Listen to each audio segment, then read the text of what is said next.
Football made simple. Become great at your craft by finding ways to make it simple for those around you. This is the Coaching 101 podcast hosted by Find a Way Productions with your co-host Daniel Chamberlain and Kenny Simpson.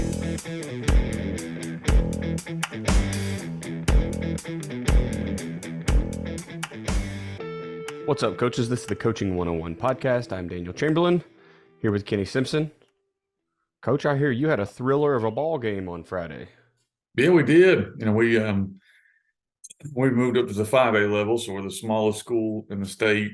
Weren't even really picked to make the playoffs, and then we're blessed enough to get to host a game, and so you're like, okay, we're going to host a team. Well, that means it should be a team that you think you got a big advantage on. Nope, we drew a two-time in the last 3 years state champion team, round one. That is loaded. They're a very, very talented group. And so that's who we got. Our kids played extremely well.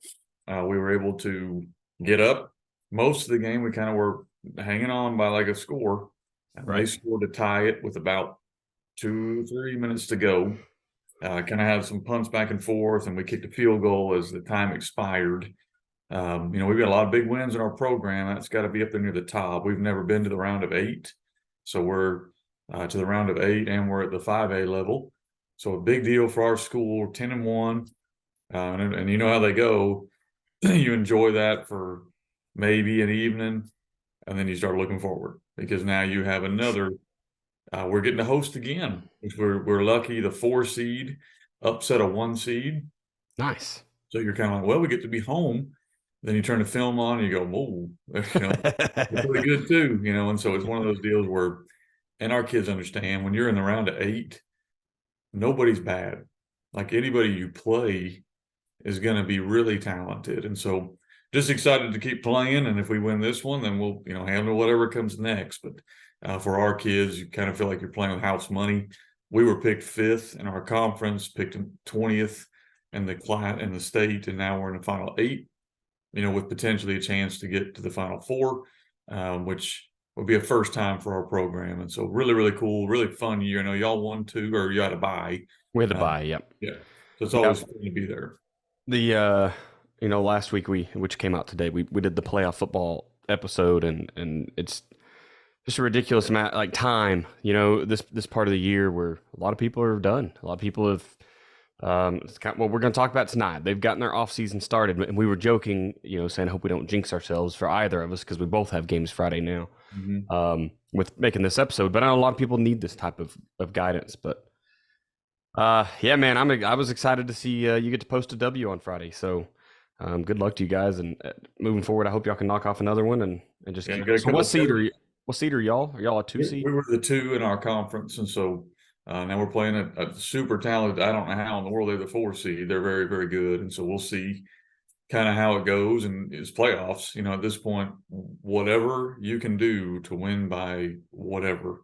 This is the first time I've ever won where the field goal went for me. I've been beat a bunch where the field goal went for them, or where the field goal did not go for us. Right. This is the first time we roll out a sophomore kicker. I had to beg him to play football, soccer player, come out, and he's now, I think he's 58 or 59 on extra points. And then, so we knew he had the talent. And then, man, he hit a field goal in the 3rd quarter to put us up 7. And then you talk about ice in your veins. We called timeout to set it up. 3 seconds ago, they called timeout to ice him. They're bringing everything they got and put it right down the middle, 35-yarder, which doesn't sound like a bunch, but for a high school team and a sophomore kicker, and it was pretty crazy. Yeah, so it gets kind of cold too, right? It was cold Friday evening, wasn't it? It was chilly. The ball doesn't want to fly as far. It was chilly, and he had 10 yards to spare. He could have hit a 45-yarder. So that's awesome. Well, good, man. Congratulations on that. And like I said, you celebrated your evening, and now it's all back to work. So good stuff there. We're going to jump in tonight and talk a little bit about getting your offseason started and what those steps look like. And part of it is how much time you take off and kind of splitting the rest of your time between wrapping up last season and getting into the next season. So before we do that, why don't you go ahead and tell us how to simplify football for our staff and our players? All right, man, you can go whenever you're ready. Okay. Coaching 101 podcast is sponsored by Findaway Productions. Findaway Productions also sponsors fbcoachsimpson.com for all your coaching needs, with over 30 coaching materials, books, as well as 50 PowerPoints and videos and smaller materials, and the free magazine headsets. Findaway Productions also sponsors offensivecoordinatoracademy.com, all things offense, and defensivecoordinatoracademy.com, all things defense. Findaway Productions is proud to sponsor Coaching 101 podcast. Good. Was I good? Good Under enough. 30? Yeah, about for 33, but it's good. Yeah, okay. You can cut that last part out if you want to, then the last part about I'll make it fit. Okay. Absolutely.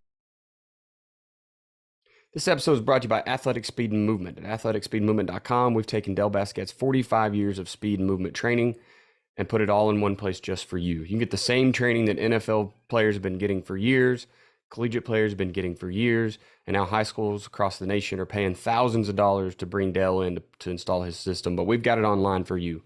It's time to help your team become faster, not just in the 40, not just their sprint speed, but between the tackles and their cuts while they're chasing down the quarterback. It's time for you to help them become faster everywhere. Jump over to athleticspeedmovement.com. There's an orange button there. Just click it. It says, get the keys to playing faster. You'll get the 3 core movement video from Dell. He's explaining the science behind it, all for just the price of your email. Check it out, athleticspeedmovement.com. All right, so first question, Coach. How much time off do you take after the season ends, after that last whistle? When do you get back to work? How much do you go? It's been exhausting for the last 15 weeks. I need some time off. So what does that timeline look like? Well, a lot of it depends on the season, so like you mentioned, some guys, they may have been done for 2-3 weeks now, and so those guys may be, hey, we're going to take off till Thanksgiving, and then we'll come back after the break. Some guys, they might be playing, into December. And so, man, you're talking about a long season. Some of these states, Arkansas is that way, and I know maybe Oklahoma, and I know Texas is that way, where, your playoffs could literally be half of your season. Like it's like 5 weeks. And so you're talking about like an NFL schedule at that point. You've played 15 games, I think that plays a huge role in how much turnaround you need. So in my opinion, if you go 10 games, you don't make the playoffs, we usually would give our kids off about 2 weeks, and just kind of say, hey, depending on when Thanksgiving lined up, that might be 3 or 4, because you may have that Thanksgiving break in there, but let's collect pads. Let's do all the exit stuff, which usually takes a couple days. And then as coaches, it usually takes a couple days to get all the equipment taken up, handle all the stuff we'll talk about here in the next question about like really wrapping up the season. Usually we'll come in that Monday after and we'll do a lot of it.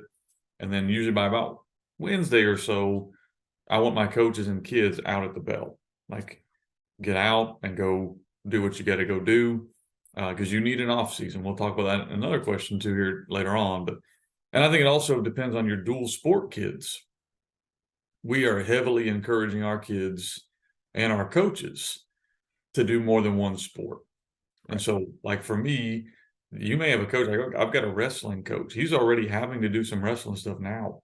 Like he's all in football, but he's the head wrestling coach. That's his program. So like he's already kind of having to do some afternoon practices or some different things with his different kids. And so, that guy, you have to be real kind of conscientious of, because here's what it's tempting to do as a football coach. You're the head football coach. These guys are your assistants, and they might be the head. He's wrestling. You could maybe have a head junior basketball. I don't know what you have, but you may have a head, whatever that winter sport is. It's easy to think maybe they're not all in. Like they're already looking ahead at what they've got coming up. Well, they have to do that with scheduling. They have to do that. And then you have players in the same boat. You could have a sophomore who he loves football. He really enjoys it. But man, his main sport is whatever. Obviously, he needs to finish his commitment to football. But that kid, you want to bring him in Monday, early, quick, get him in, do what you got to do, and send him. You got to be conscious of he's ready to move on to whatever the next thing is, and you need to kind of be aware of that. So I think it really kind of depends on how you finish, and it depends on how many of your coaches or your players have things going on. we always do the same thing with everybody. We always lay out, here's where you were this year. Let them talk as well. Here's where we want you to be next year. Here's the steps we need you to take to do that. So that's going to be a big thing that your 2 or 3 sport kids that might be having to work around when they can lift weights. Maybe one of those deals where you got to figure that time out. Or, hey, I'll tell you what, take a week here, but we're going to meet again this date at this time and get a plan for you. Because I know you're ready to go to wrestling, basketball, whatever, but we do need to sit down. I don't want to not see you, till whenever. I want to make sure I see you and we have a plan and we're communicating. Yep. I think coaches are football. We're kind of lucky because we don't necessarily butt up against another sport to start, right? Kids are on summer break. And I mean, some of them do travel ball and stuff. And we've self-imposed this 7-on-7 thing now, right? So now we're trying to get kids there. So now we're really trying to get them out of their spring sports even faster, whether it's baseball or whatever. Travel baseball seems to be the big thing, right? Everybody wants to go play for these travel teams.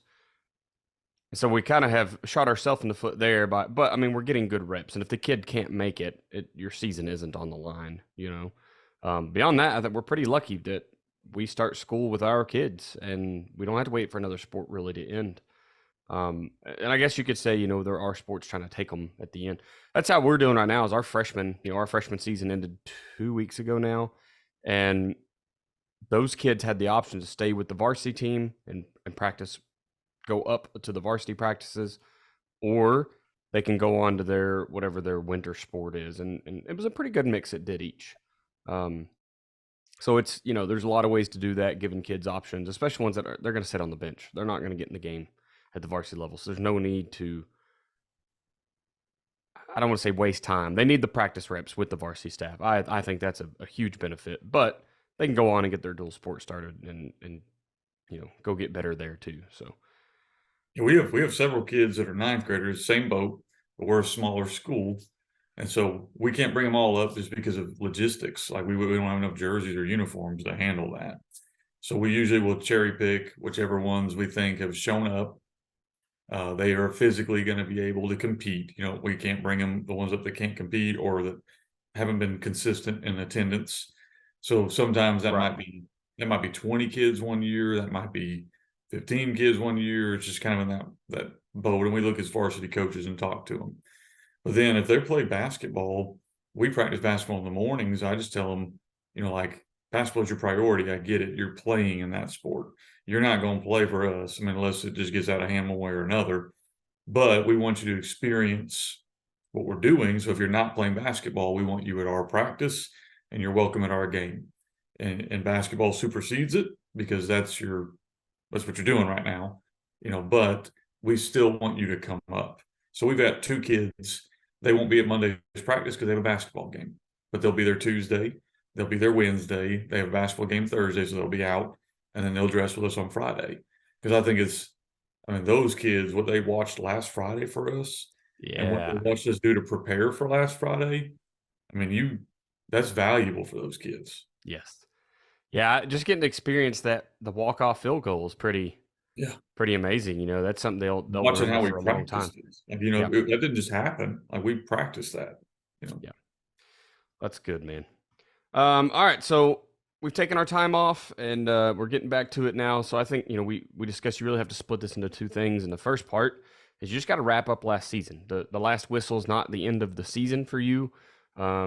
Yes, there's no more practice and no more games, but there's a lot of, especially the administrative side, a lot of stuff you got to get done. So what does that look like if we start just trying to wrap up last season? There's a lot. There's a lot. So if you're listening to this, I'm going to hit as much as I can, and this is all, of course, free as podcast.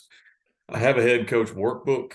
If you're interested in it, that has all these templates in it, you can go over to fbcoachsimpson.com. It's over there. It's called Head Coach Workbook, and it will have a lot of what I'm about to talk about in a template where you can write your own stuff in it. So if you're a guy who's listening to this going, man, because I'm the same way, like I built that over 20 years. Like I've taken this and this and this and this. There's a lot, like Daniel said, I'm not going to hit all of it. But I think there's a couple of key points I do want to talk about. Like one, I think regardless of you were like right now we're 10-1. So our banquet's going to be awesome. Like, it's going to be so fun because I mean we have a bunch of probably all state type kids. We got a bunch of footballs to hand out, and we got a bunch of players of the week, and we got a bunch of stuff like that that's going to be really cool. I gave a banquet when we were 0-10, and I honored those kids because they stuck with you. So I think it's extremely important how you treat your outgoing seniors, honestly, regardless of your personal feelings towards those outgoing seniors. They stayed in your program. So you obviously, they met whatever criteria you had to stay in your program. You need to honor them. And I think how you treat them sets the tone for everyone else. And the temptation a lot of times as a coach, and I'm not saying it's not true, is to come in, these aren't your kids, you're ready to get to your kids, especially if you're a new coach in a new situation. And I'm not saying that that's not a legitimate feeling, but it doesn't need to be very obvious during this part. Right. You need to honor these kids, throw them a banquet, handle awards, talk about them. We think that's extremely important. And if you don't think that's important, you're not really paying attention to today's culture and kids. I've seen kids leave schools because they didn't get an award.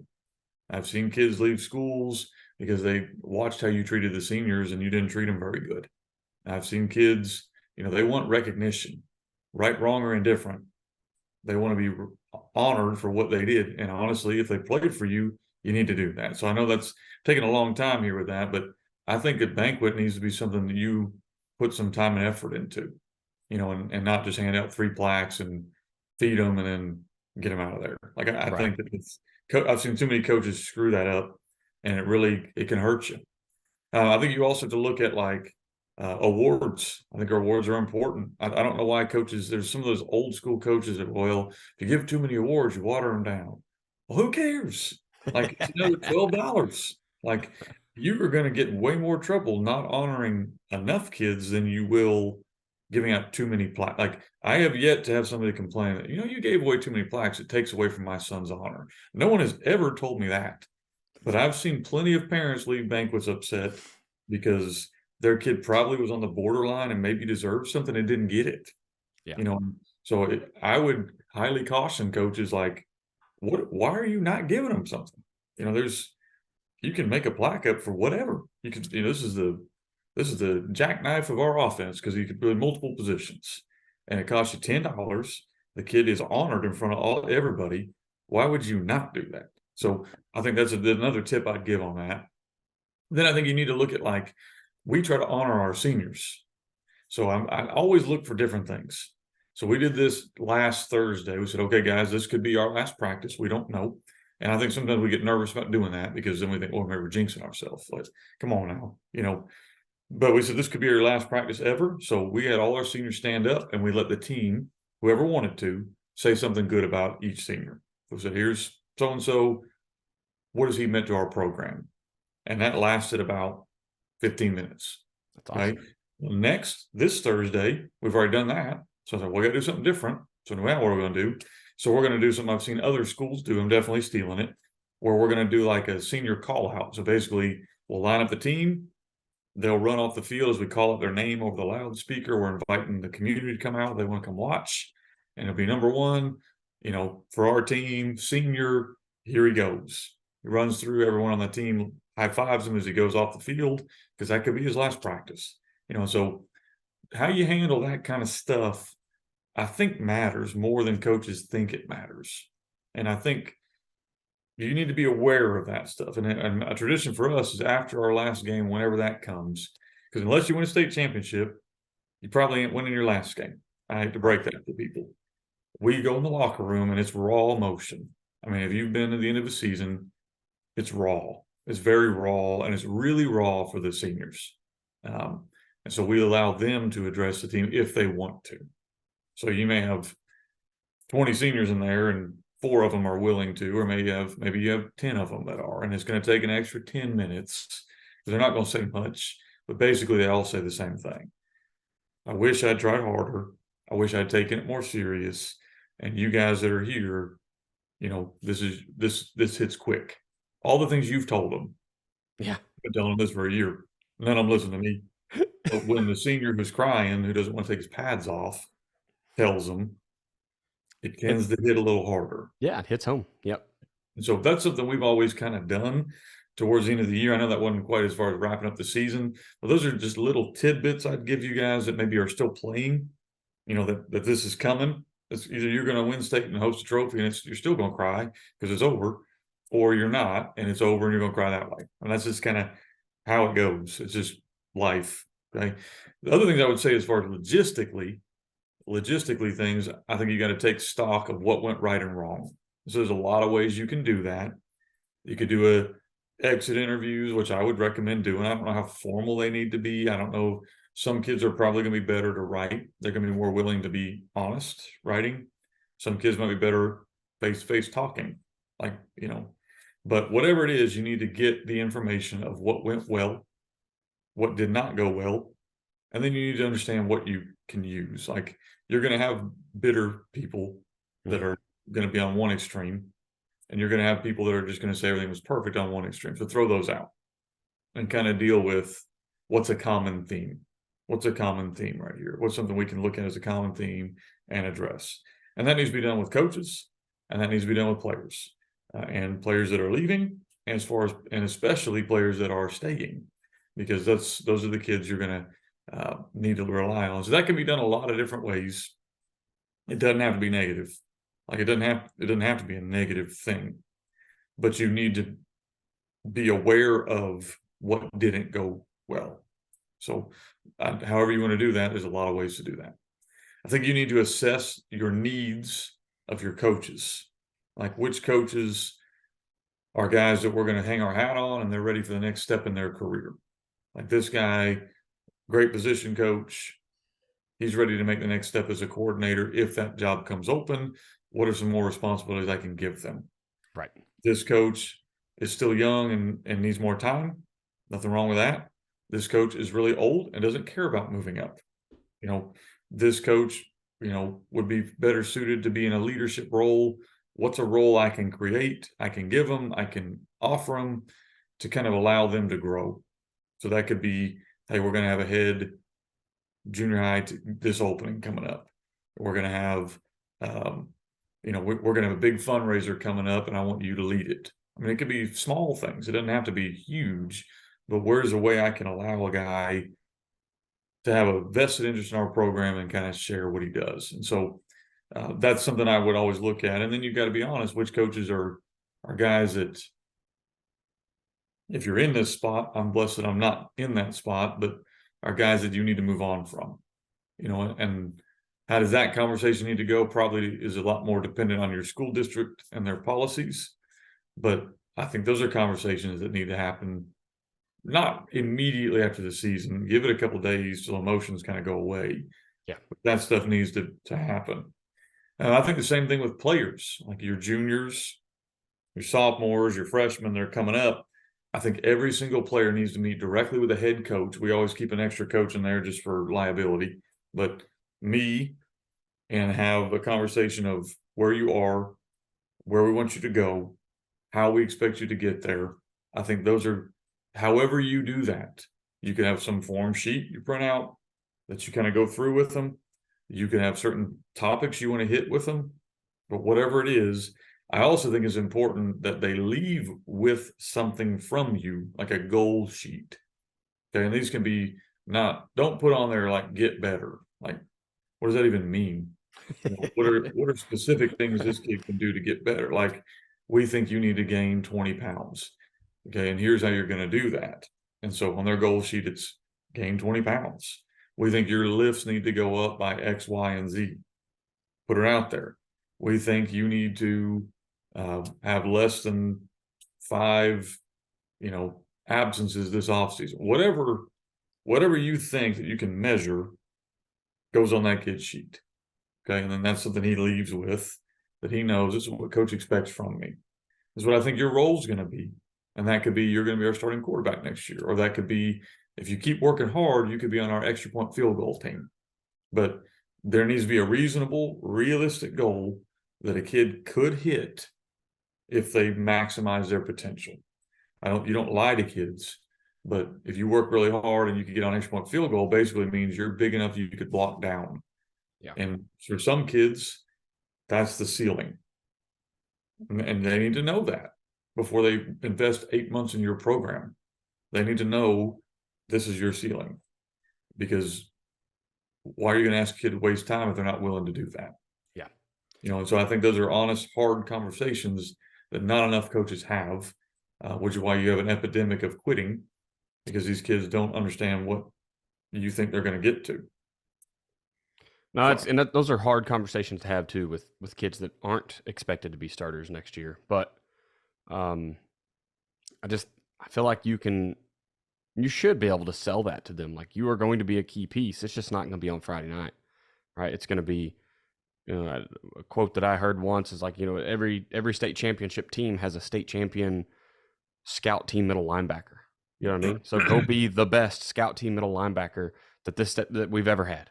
Go be a state champion level scout team middle linebacker or quarterback or whatever. Like, just give them a task and make them understand, they are a cog in the wheel, in the machine. And but yeah, those are hard conversations to say, you're not going to.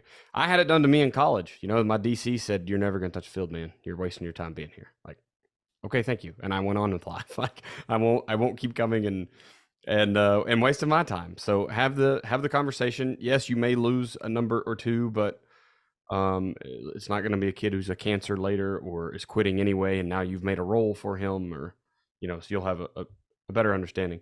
I exiting or getting out of the season, wrapping up the season. Statistics, I think, is super fun. I've always been a number nerd, so I just really want to go back. And I noticed last year, at the end of our season, no one had the history, like the record book. One guy, and I want to say he was like in his 70s or 80s or something. Like, he was an older gentleman, had been watching that team for a long time. But beyond him, no one else does that. And so I think that's something is figure out, where are all your stats at right now, who's keeping them, start working on getting that stuff updated, but getting your numbers from this season in there. Huddle's a great place to start.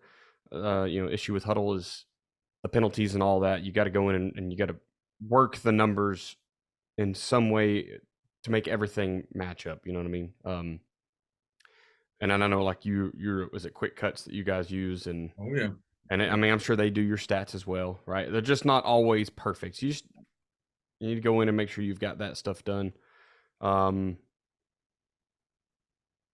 We haven't even really talked about, all the collecting the uniforms and how to organize all that. And, I mean, there's a ton of that stuff. And however your school does it, it's probably an efficient way.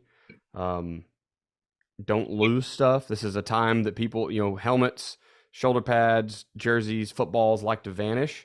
And you don't have to fundraise if you just don't lose the money in the first place, right? You're just adding to your goal next year to get those footballs back, because the seniors all took them, which I heard you say you give away a football, right, to certain kids. So, I mean, that's super cool. And maybe that would prevent theft in the first place. But here's what we try to do that'll help on that. And by the way, that head coach workbook, I've got like 15 different inventory sheets. So if you really want that, we have it. And Daniel's right, you have to do it. We always have like a cheap alternate jersey. Because I'm telling you right now, if you don't have that, the seniors are going to steal your jerseys. Like, I mean, I did. And so I just assume all the rest of them, they're going to forget them. And then you're not going to see them again. And you're going to be hunting them down at graduation trying to get a blue number 1 or whatever it is. So we always have that like $50, $60 alternate jersey that basically I either talk to our AD and say, hey, we had a good enough year. You think we could, or if not, they can buy them. And $50 or $60, they'll pay that. yeah. But those Nikes that cost you $150, they're probably not buying that one. No. And so you give them an option of a cheap one they can buy. They'll buy that, and that's probably a good thing. Yeah, and that's not one you have to. I mean, you need to replace it, but you're probably replacing a bunch of them, and it's hard sometimes to go back and get your game jerseys replicated, right? That Yeah, heads up for those of you who get to order. Nike sucks, so don't ever use them. But our school does, so I kind of have to. But like I would 1000% use an off-brand jersey and have 17 different colors, because that's all the kids want anyway. Yeah. Yep. All right, man. So moving on to getting into next season. So, we talked about our time off, talked about all the things we do to get this season wrapped up, and that's really just, honor the seniors, see everybody out. and get the kids their next sport. So what does it look like when we're moving to that next season? Like what is that timeline? Well, to me, usually for us, basically from November, whenever our season ends till Christmas break. And again, if you're playing till Christmas break, maybe this is January, you got to kind of modify it to fit whatever you're doing. We're trying to get data on kids. So you're trying to get one, their goal sheet to them. So those meetings are happening. Two, you're trying to figure out where they are. Like, where are they physically? Whatever it is, let's get a baseline. So we usually will do a max week pretty early on. And I know the numbers are going to be horrible, and that's okay, because we do lift during the season. I don't believe in just not lifting, but it's not the same as what you would be getting after during the off season. So some kids actually go up during the season for us, which that's awesome. Right. Some don't, but you need to get a baseline. So we're going to figure out what I call data points. What's this kid weigh? What's this kid run a 40 in? What's this kid do on bench press and squat? And we're very up in power clean. We're very up front with our kids. We don't pick starters on who has the best bench or 40. I think that's stupid. Only college recruiters that suck do that. We're going to pick guys that can play football. However, it's never going to hurt anyone to get faster, bigger, or stronger. Like, that's never going to hurt you. So where are our data points? And then we're going to kind of go from there. So that's kind of the first thing we're looking at. And inside of that, we're also talking about their strengths and weaknesses as a player. Like, what did they struggle with and what were they good at as a player? And we're talking with the kids about, so this is things we can improve on. How are we going to improve during the offseason? I'm a huge believer in, like, we don't touch a ball till like April. Like, I think let's work on being away from football and functional strength and getting our kids as strong and quick as possible. And I think that I'm very different than a lot of other people in the weight room world. So if you're old school, you may not fall in line with what I'm doing, but I think there's two things the weight room teaches kids. One, it builds confidence. So we got to find data points, help them see, because everybody wins the off. I don't know if y'all have learned this yet, but like, I've never seen a football coach lose the offseason unless their kids quit. Like, you can lose the offseason that way, getting them hurt or they quit. But basically, if I walk in the gym tomorrow and start lifting weights and I come back a month later, I don't even care what workout program I did. Guess what? I'm going to go up. And so you won.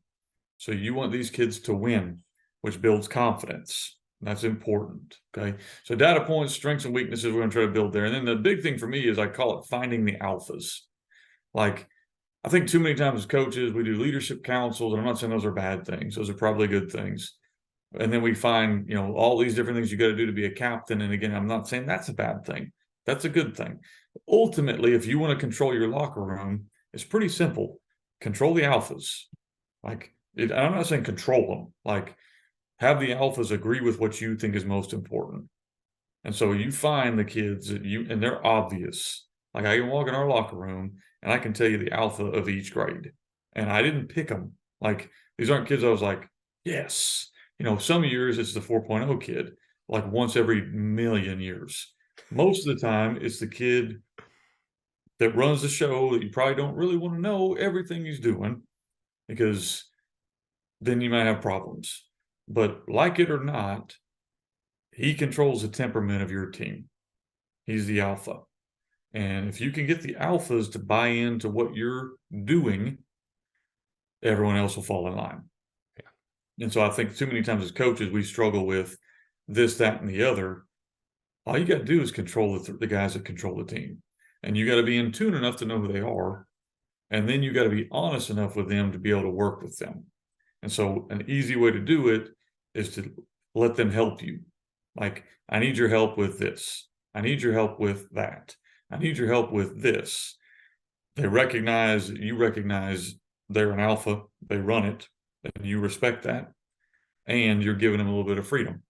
Okay. And so I think as coaches, if you haven't already done that, if you don't know who it is, ask your assistants. They know. Hey, who do you think really kind of runs the show in this group? It may be a kid you don't really want running the show. So he's either got to get on board with you or you got to get him out. It's one or the other. I've always found it's best to get them on board with you. There's a lot of methods you can use. But if your alpha refuses, you got to get rid of him. And so I don't know how else to say it nicely. That's just reality. And you're a military guy. You probably know a little bit about that because, like, I don't care who has the more bars on their uniform, who runs Right. the show. Like, Right. that's the dude, you know. So that's kind of what I'm looking for. And then the last one I talked about already, coaching needs or adjustments. We're going to look at like clinics we need to go to. Like, I'm a big fan of clinics. Obviously, if you guys know me, you know I put on clinics. I'm not a big fan of like cookie cutter clinics where we go there and these three guys go to a strip club and nobody shows up at the meetings. Like, I think, what are we doing? Like, if you want a vacation, you go do a vacation. But what can we do to get better? And I'm not against having fun, guys. Like, I'm not against hanging out with the guys. But I think you need to target what's going to make your staff better. So when we go to clinics, if they're not the only ones I'm running, we go to a clinic and I say, I don't care what else you do. I want you in these 3 sessions and I want to know what you learned from them. I'm not asking you to write me a book report, but sit down and be able to have a 5-minute conversation with me about what you picked up at this session that we can use. I'm a big fan of visiting other staffs. Find another staff that the kids look just like you, except they're winning a little more than you, and go visit that guy. I think that's big. So I think, how can I grow my coaches? How can I find ways for them to grow? Because ultimately, it's a playoff week. We're in round 2 right now.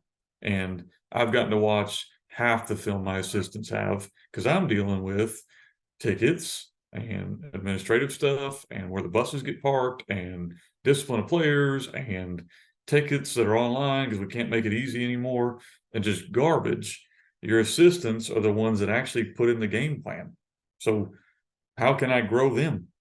Because now's the time I need them. Right. Yeah, getting coaches to understand that they can learn. We're not. I don't. Sometimes it seems like coaches learned one way at the beginning of time in their coaching history, and then that's it. I feel like some coaches get stuck in that was the way, and that is the way I'm going to do it from here on out. Because whether they saw success or not, it's just what they know, right? And change is kind of hard. So I appreciate what you said about going to clinics and just going and picking up stuff, and then tell me about what you learned. That's really good. I've also just seen a lot of the staffs that can't seem to make it to that second morning, the first session or whatever. So, which is not.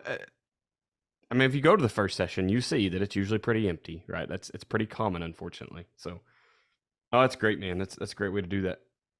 I think getting your off season planned, having a schedule, getting the dates.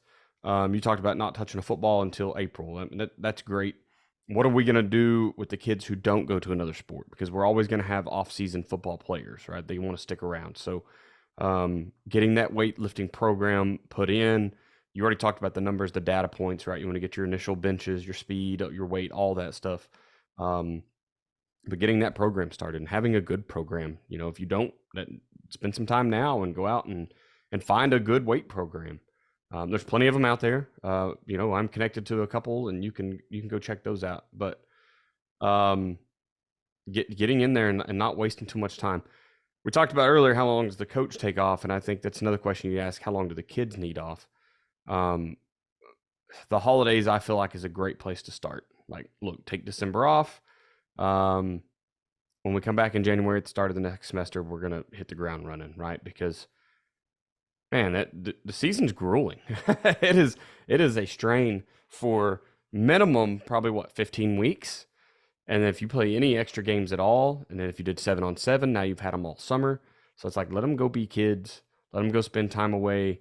Get the holidays out of the way, let them pack on them extra pounds, and then we'll come back and get back to work and start resculpting whatever next year's team's going to look like.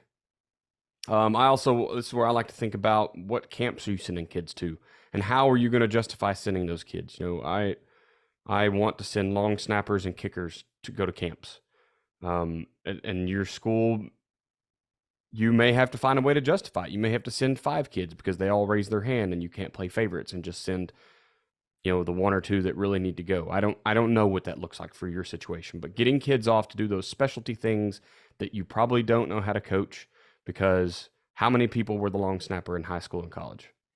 One, and it likely wasn't you. So, that's something I took from Joe over all this time I've been working with him, is that if you don't know how to do something, hire a professional. Well, there you go. Send your kids off to camps.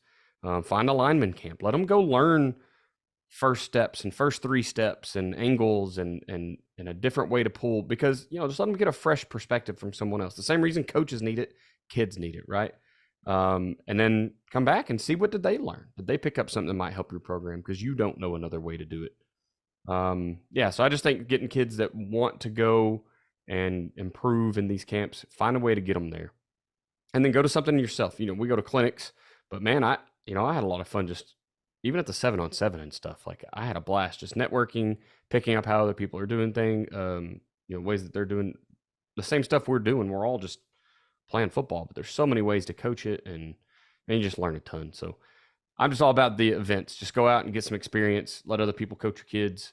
Let other people coach you, and then start, have that program ready to install whenever if it's April when you touch a ball, if it's 7-on-7 when you start your install. Some people don't have spring ball. I think it's like Virginia. I think Joe said he doesn't get a spring ball. So, and some coaches down here choose not to use it. In Oklahoma, you can get an extra team camp in the fall if you just don't do a spring ball. Well, that's pretty big time, right? Because I'm going to teach a bunch of kids that are going to take the whole summer and forget everything I teach them. So, some people option just pick up that extra team camp. So anyway, but getting that schedule, getting everything lined out.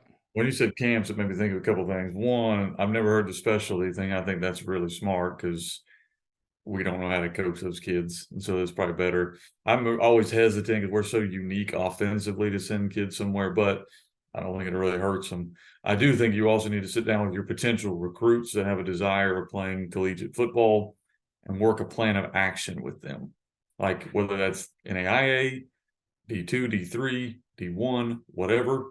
If they have a desire to play college football, I think it's important that you help them with what do you not need to pay for, like those money grab things, what's legit, and what is an honest evaluation that I've gotten from a couple college coaches about you. And Right. so I think that means you have to reach out to some college coaches and get them to evaluate them honestly, and then sit down with a kid. And let me tell you how college coaches will never tell you no, because they don't want to hurt your feelings. If they don't get back with you, that's a no.